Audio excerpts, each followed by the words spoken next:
This is Carl at National RV Detroit. I'm going to walk you through this 2025 Riverstone Legacy, and the model number is 421 FK. So this is going to be a how-to video. I'm just going to show you some of the features and how they work. You can see you have two power awnings. Okay, your bedroom slide has a topper on it. Triple axle. You can see it's got a 6-point leveling system. This would be a automatic leveler, so it has 6 jacks on it. There's 2 ways to control the system. I'll show you both of them. Okay, and I just want you to see that there's pass-through here, right? There's also some storage there. If we come up here, you have a television, outside television, railing, cameras. So this has, I believe, 4 cameras on it. It has the door camera, it has one of these on each side, and then the backup camera. So 4-camera system. Some pass-through basement storage. These will be your 2 40-pound tanks. It has a generator.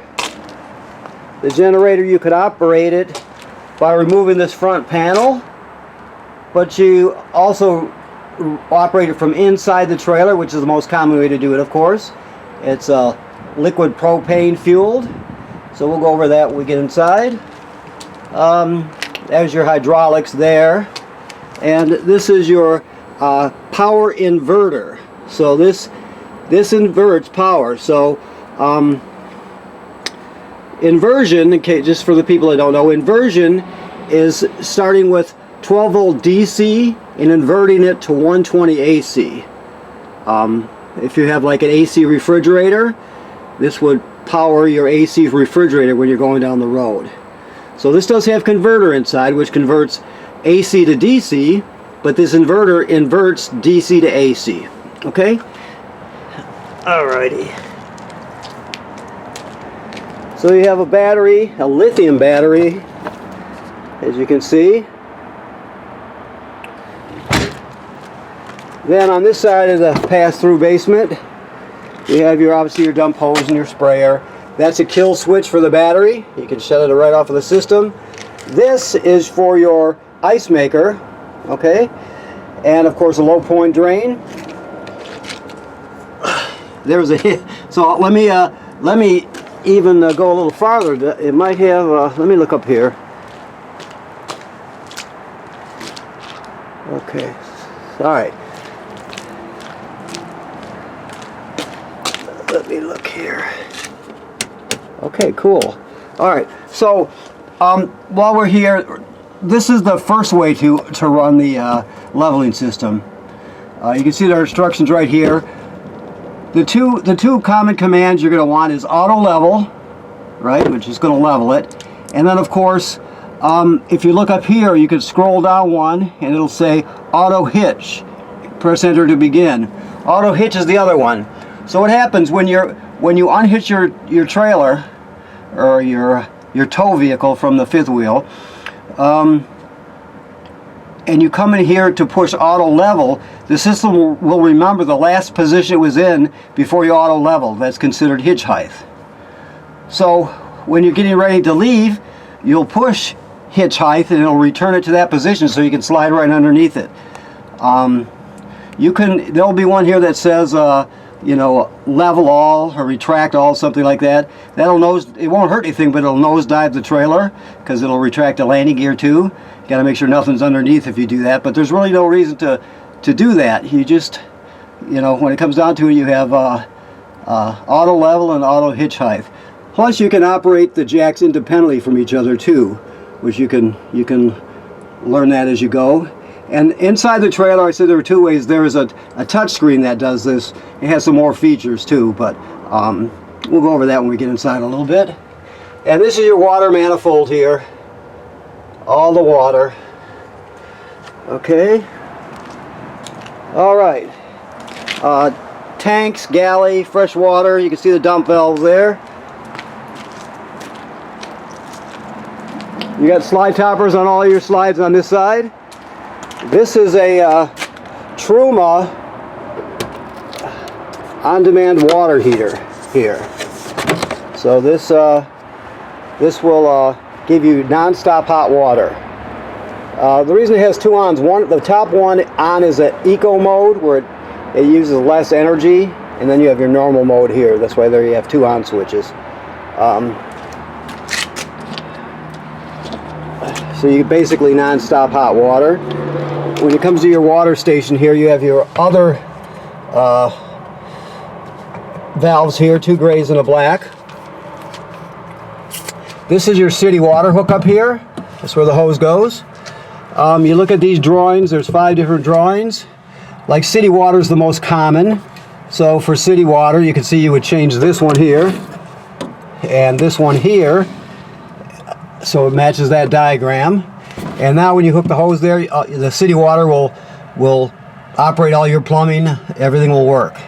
If you're camping someplace without city water, you're dry camping, so to speak, out in the boondocks, you can go to this position here, power tank fill, and this will fill your onboard tank. And then you would go to dry camping, and that'll allow you to pump the water out of the tank, and all the plumbing will work as though you have city water. You'll just be pumping it out of the tank. Siphon, sanitize, and winterize. So those are your 5 options. This is your black tank flush here. Like it says on the sticker right here, never use the black tank flush. Don't turn on you hook the hose on there, don't turn on the water unless you have pulled your black tank open. You always want the valve in the open position before you turn the water on. That way it won't build up too much pressure and you won't damage it, okay? And then of course your water hookup, your coaxials for cable and satellite, and you have a water filter canister here. You get a canister and a wrench with it. If you use this filter, the filter that goes inside the canister, you'll replace it every season. So you'd chuck it out when you winterize, and then after you de-winterize, you'd put a new one in the spring. Okay?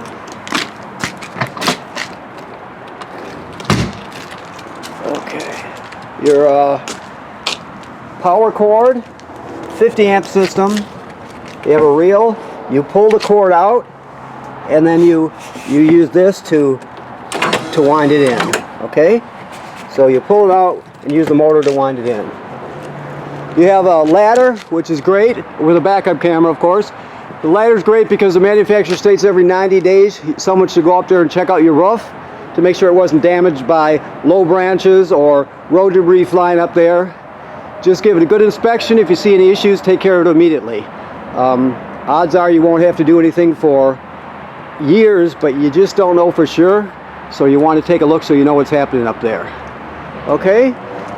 That's the vent for your dryer, your clothes dryer. Oops, I'm gonna drop it. There we go. You have a pull-out tray here, which makes it easy to access everything on it. This is a great trailer. It's a great fifth wheel. Okay, so let's go inside.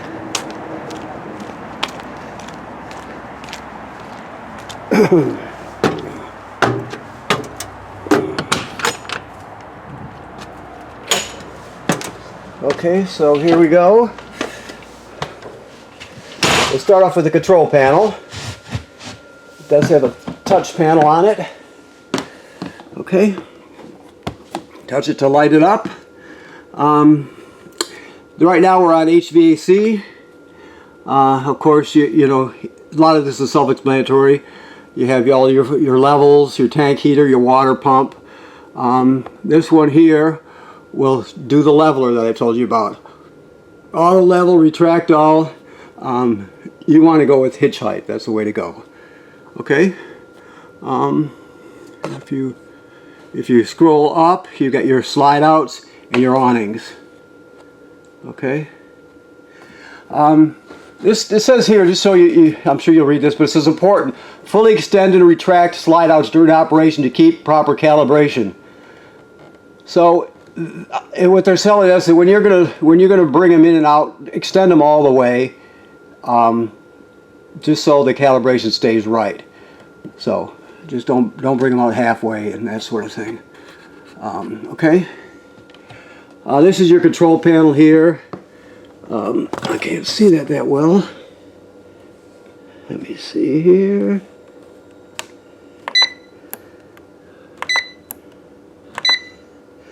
Okay, so this is your solar controller for your solar panel. Right now it's very difficult to see. 14.2 volts DC in the system.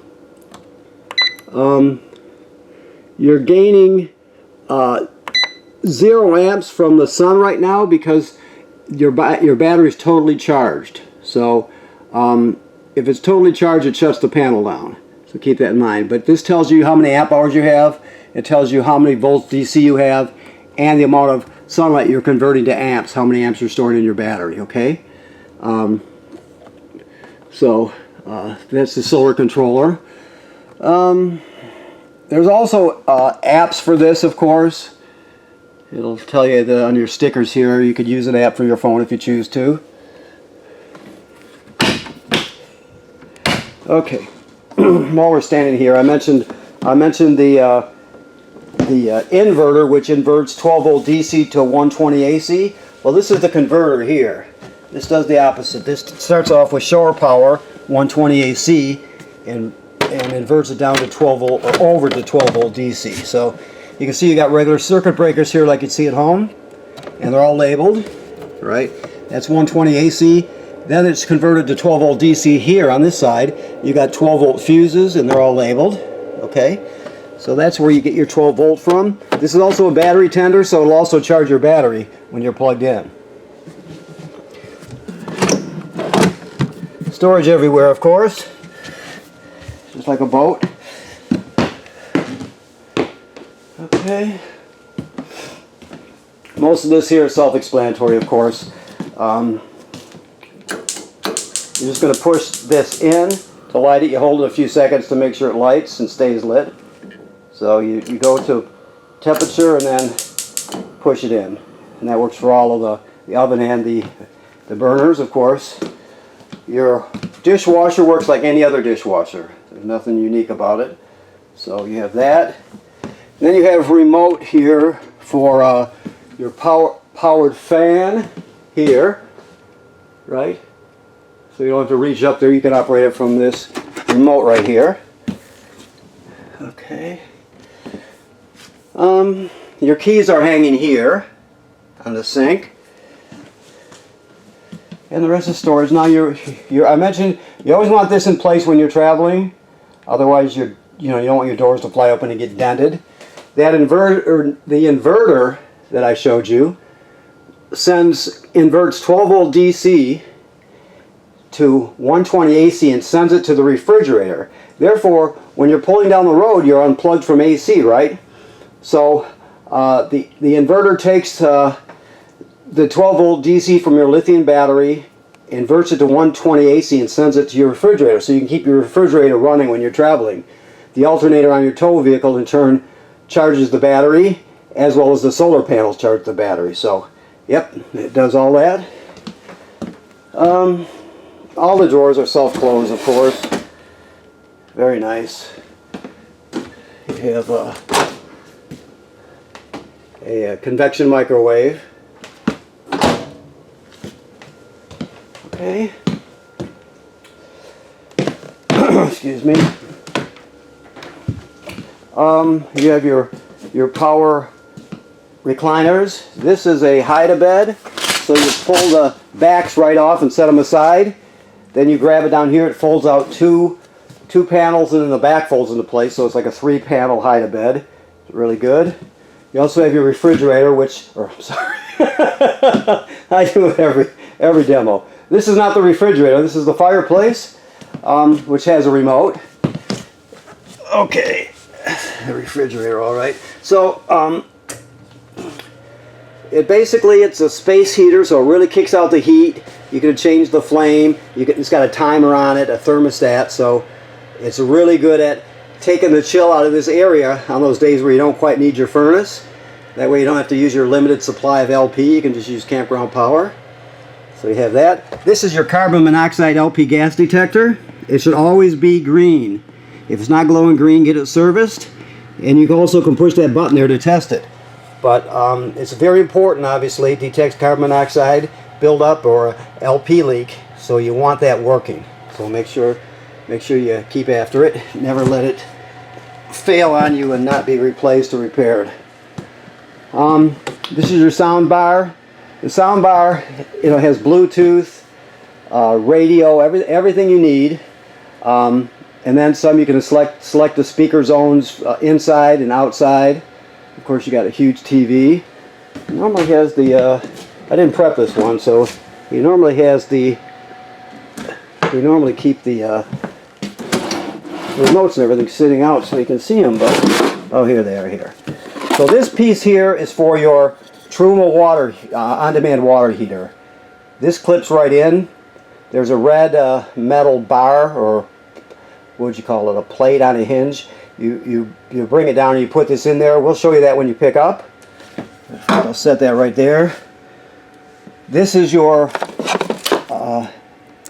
filter. There's your filter wrench. Okay. Roku. Then you have your remotes here. This is for your sound bar, and like I said, it has all those functions. Then you have your Samsung TV, touch-up paint in case you need to touch it up, and a remote for your fireplace. I'll shut it off here. Okay. This is your screen for your monitor for your cameras. One more thing I'm looking for here, maybe. I don't know if we've seen it or not. I guess that's all there is here. So here's your ligature right here. Okay. Alrighty. So we'll go up to the bathroom. Here you have a remote for your fan here, 4-speed fan with an automatic powered lid on it. Of course, your shower, self-evident there. Your sink is self-evident. Your toilet's a typical RV toilet, so it sits right over a black tank. And you have a flush pedal right there, so when you get to the campground, you dump a dose of chemical in the bowl. Let's say your black tank is flushed like it should be. You put a dose of chemical in the bowl, and then you stand on the pedal and put a minimum of around a gallon in there. You can use more than a gallon, just don't use less of water. And in my opinion, you should use more. So, dose of chemical and at least a gallon of water, then it's ready to be used. If you don't do that, it'll get clogged up. It'll be a real mess. So, make sure you do that. This is the control for your on-demand water heater. We can go into more detail when you pick up. Your GFCI, just keep in mind every plug in the trailer is wired through a GFCI. So if they pop, you're going to reset them there's probably 2 GFCIs in this trailer. So you set them at one of them, reset it at one of them. Okay, the TV, escape window, all the usual stuff. Your, unsnap this here. Washer dryer combo, or stackable, right there. That works like any washer and dryer. Always snap it so the door doesn't just slide around. And of course, that's your wardrobe there. You have, let me get this open here. Your routers here. Your vacuum is here. Okay. Always latch them. You don't want them sliding around, like I said, when you're in transit. And of course, these operate your lights. So that pretty much covers it. I'm looking around to see if I have anything else that's important that I missed. But like I said, when you pick up, we'll go over everything. You can spend as much time you want with it, and you'll be, you should be confident and happy when you leave that you understand everything. So, okay. All right. So I want to thank you for purchasing your trailer here at National RV Detroit. Remember what I said about inspecting the roof every 90 days. Have somebody go up there and take a look. And right now this is winterized, so It's filled with antifreeze. All the water's been purged, so it's set for the winter time. Okay, thank you very much.